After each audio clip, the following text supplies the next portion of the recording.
As daylight dims during the Utah winter and a hush falls with the snow, there is a bright reminder of the spirit of the season on the mountains above Kaysville. You know, for us, the lighting of the Kaysville Star is like lighting the community spirit around the holidays. From the Monday after Thanksgiving to the 1st of January, the star on the mountain lights up every night, and it has for more than 55 years. And we'll put 5 gallons worth of gas in the tank above the generator, and then start the generator up. The generator has, now, it's got a real nice heavy gauge wire that goes from the generator up the side of the mountain and then hooks into the stars. Usually about 4:30 at night now we do that, so there's a little bit of dusk and a little light, and then it'll stay lit until 3:30 in the morning. Volunteers from the Kaysville JCs created it in the late 50s or early 60s. They strung light bulbs together by looping wires around metal hooks on pieces of rebar mounted into the ground.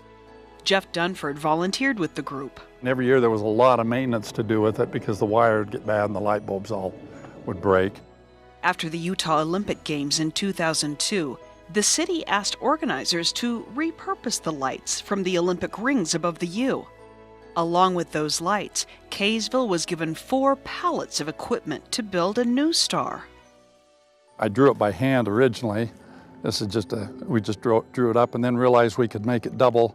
And so we kind of zigzagged the lights to make it double all the way around it. When you look at it from here, it just looks like one row of stars all the way around, or lights, but makes it real bright.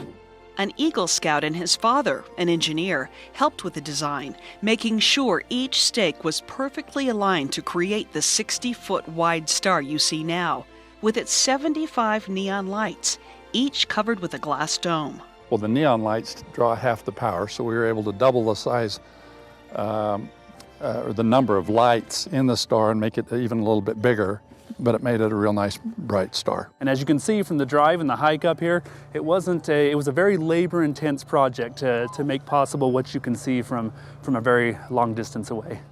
The lights and generator are permanently mounted on the site about a mile up the steep trail.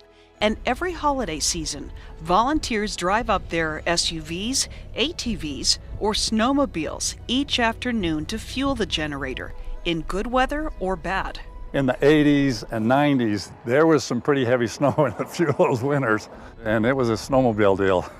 There was a couple times where I didn't think we were going to make it. I know that. Occasionally a risky venture and a big commitment. That's really what makes our community unique. Of course, every community thrives and flourishes from its volunteers, but we've got volunteers in Kaysville and Fruit Heights that just give of themselves, of their time, of their resources, and this really shines, literally shines, as a beacon of what's great about our country, about our state, and especially about our community. We love it. We feel like it's our contribution to northern Utah, and it simply wouldn't be possible without the amazing volunteers. The star over the city is a hometown tradition that adds a special glow to the holiday season year after year. When you come to Kaysville, I mean, that's home. We're there where the star on the mountain is, and it's definitely part of the spirit of the season. In Kaysville, I'm Susan Wood for the Utah League of Cities and Towns.